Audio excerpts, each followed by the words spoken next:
Hello, welcome to my channel Oathbound Secrets, and today I wanted to talk about authenticity and this concept of performative performativity. If you're someone who's new to paganism, if you're feeling lost, like what the hell am I doing, then I think your connection with nature is number one before anything else. Forget about all the mythology textbooks. Forget about all the different cultures around the world. And, oh, I like the Egyptians and I like the Greek pantheon and I like blah, blah, blah, blah, blah, whatever.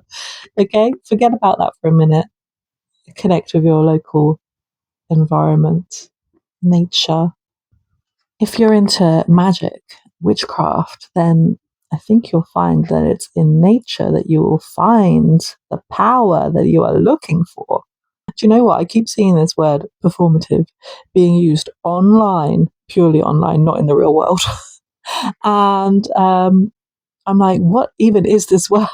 Because it, to me, it seems like it's like a new trend, like a new way of speaking, like probably something young people do. I feel like, when you get these trends of like the way that people speak, the slang and whatever, and these things kind of come up and you think, oh gosh, I'm completely out of touch because I don't even know what people are talking about anymore. Anyway, what I want to talk about is this sense of like being fake. Basically, that's what we used to say, is just fake. Or being a poser.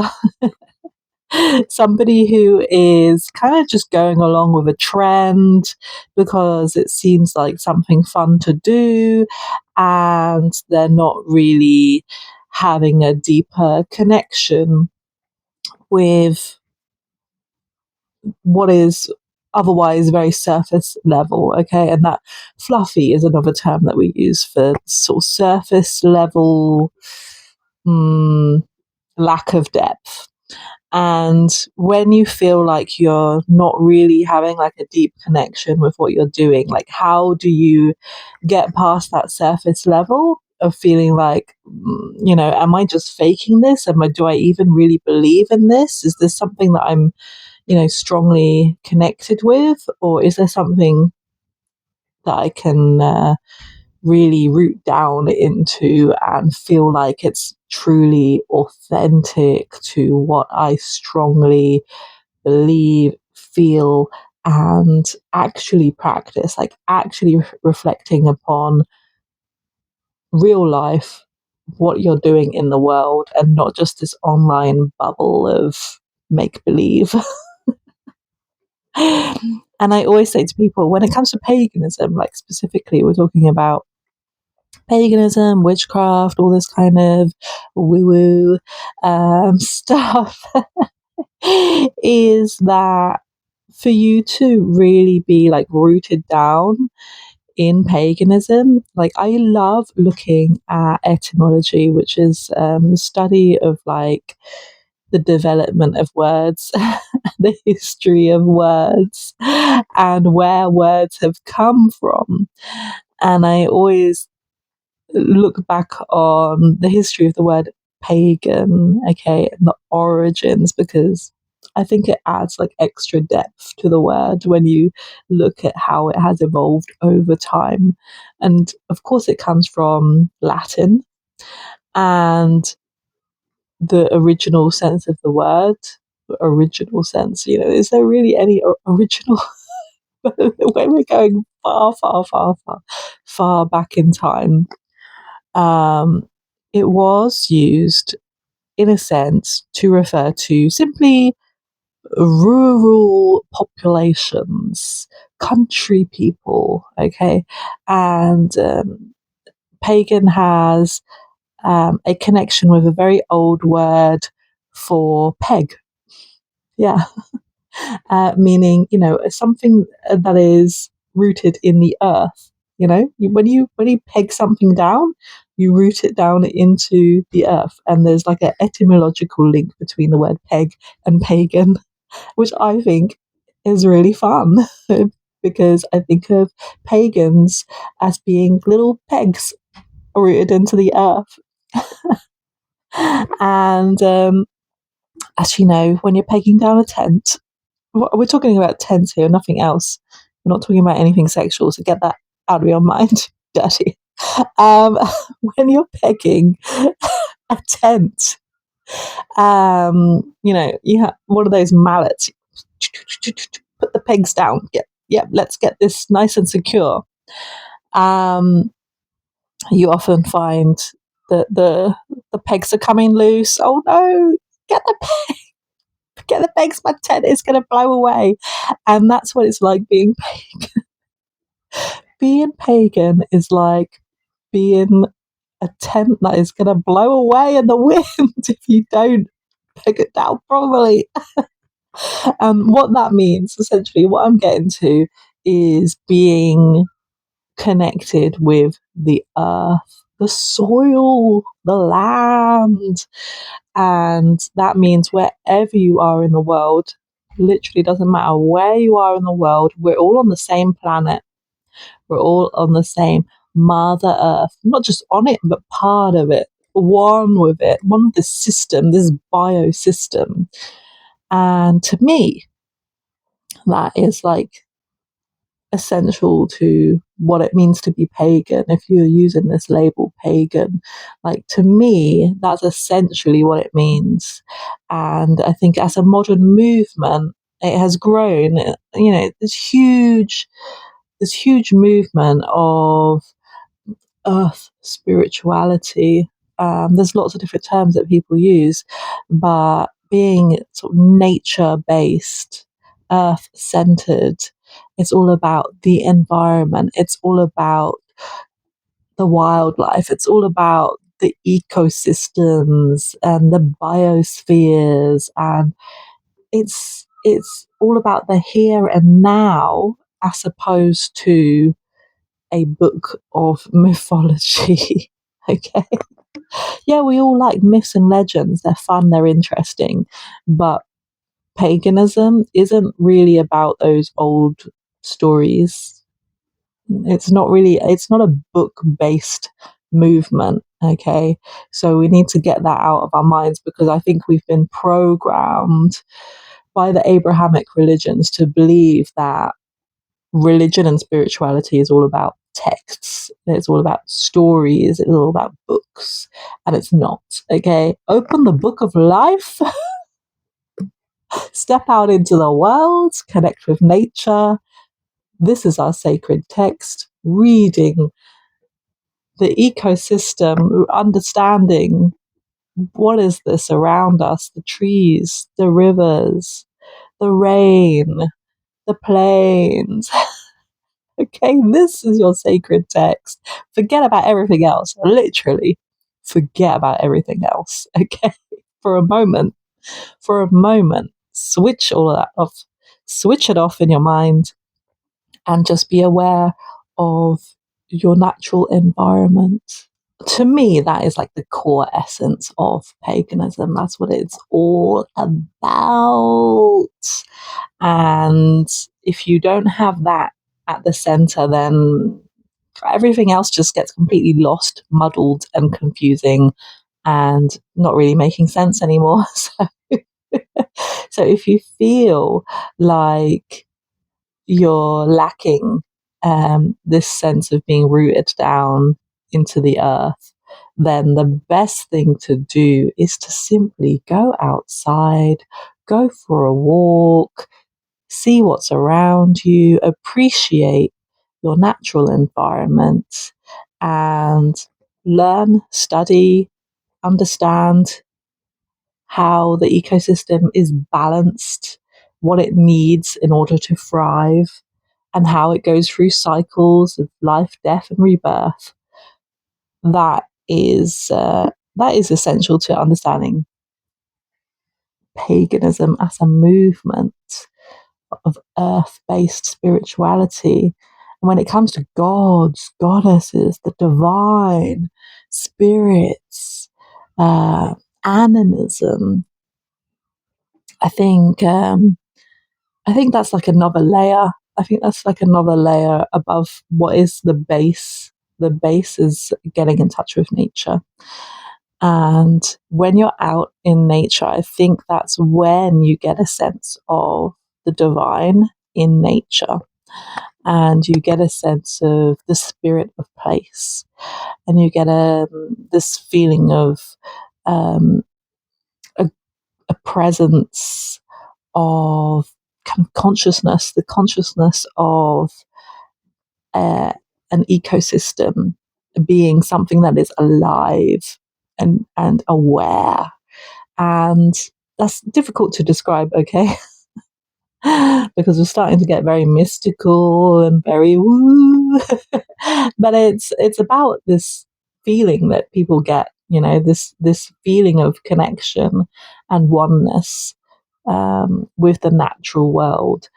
That is the pagan experience. And I think like the next level from simply going outside and getting to know your natural environment is reading about the history of the area.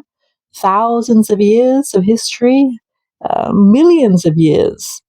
Looking back in the archaeology, the fossils, what has happened here over time, understanding that really helps a greater appreciation of where you are and how the land has been molded over time through erosion, through the shifting of the tectonic plates. Like so many things have happened over millions of years to create the mountains, to create the valleys. All of these things have naturally formed over millions of years. And I think that adds a layer of appreciation and understanding. And that's why we look back to previous generations going thousands of years to the ancestors being the people that lived where you are right now, the ancestors of the land, rather than your personal ancestors. I think there are different types of ancestors that I think we should understand, and the ancestors of the land where you are simply means the people who have lived there. And although you may not be able to trace your family tree to those people, I mean, some people can, but a lot of people can't do that because people move around too much. But although you may not be able to trace your personal family tree to the people who have lived on the land where you are now hundreds of years ago or thousands of years ago, the fact remains that the people who lived here hundreds of years ago, thousands of years ago, they breathed the same air, they drank the same water, they were laid to rest in this soil. They are one with nature. Physically, they are one with nature. And when we breathe that same air and we drink that same water, we are in exchange with what is essentially like the essence of those ancestors. So we are actually becoming one with those people and have that physical connection with those people, even though we may not be able to trace our family to the same, um, bloodline. Physically, we have that connection through the land that we live on, and therefore they are our ancestors because we have that physical connection. Do you understand what I mean? So those are your ancestors, even if they're not in your family tree. Although, how far can you trace a family tree before it becomes absolutely ridiculously huge? And the fact remains actually that all humans are related in some way or another. In fact, we can trace, I think it's approximately 2 million years back, we can trace a single mother who is distantly related to every single human on the planet. That sounds crazy, right? We are one humongous family on Earth and very distantly connected. Okay, 2 million years before we can find that point of connection for everyone. But the fact remains that we are one big family, and that your own personal family tree shouldn't detract from the fact that you are where you are right now, and that you have a connection with where you live. And a connection with the land builds over years, doesn't it? It's like a slow process. I know that when I moved to where I live now, it took a little while. It took maybe a couple of years before I felt like, okay, this is actually my home. So having a connection with a particular area doesn't mean that you can't move somewhere else and build a connection somewhere else. Okay, you can, of course you can. It just takes time to settle down and build that sense of connection. So if you are someone who's living somewhere new and you feel like this is not your home, you don't know this area, you don't feel connected, yeah, it will grow with time, and it takes actual effort to make that connection, to build that up through exploring and getting to know the area as much as you can, and studying the history of the area, and getting to know, well, what are the plants, what are the trees, what is this, what is that, take some time to get to know the land, the same as you would take some time to get to know a person and build a friendship with somebody. I think the land that you live on is a lot like building a friendship, because some people, they grow up with friends that they've known since they were literally babies, and they've had that same friend their whole life. Isn't that lovely? But that doesn't mean that you can't make a friend later in life and they will become a really important person to you, you know, even more important than the people that you knew when you were just a tiny little baby. So being born somewhere is just besides the point, basically. It's about your personal connection. That, to me, is what makes your spirituality, pagan religion, authentic. That is authenticity, when you have a genuine, heartfelt connection. I need to go outside. I need to build a strong connection with the environment around me, and it's not just about feeling at home. It's about a relationship of give and take, where we are receiving everything that we need to be alive, and we need to also take care of the environment because it's essential to our survival. So we have to take care of our environment in order to survive. And what does it mean? What does that mean, to take care of the environment? A lot of people say, hey, just let nature do its thing. Let nature be wild. Why should humans even be involved? Yeah, why should humans even be involved, to be honest? And the less involved we can be, the better. But unfortunately, we have built up such a civilization that we can't help but impose all these buildings and structures and roads and pollution and all this stuff that is causing a lot of imbalance in the ecosystem and causing a lot of problems. Okay, and when we create problems, it's up to us to find the solution. We can't just say, oh, don't worry, Mother Nature will look after that. Yeah, will she? Will she just look after us constantly causing chaos and destruction? If we're constantly causing chaos and destruction, guess what's going to happen? Chaos and destruction will come for us, okay?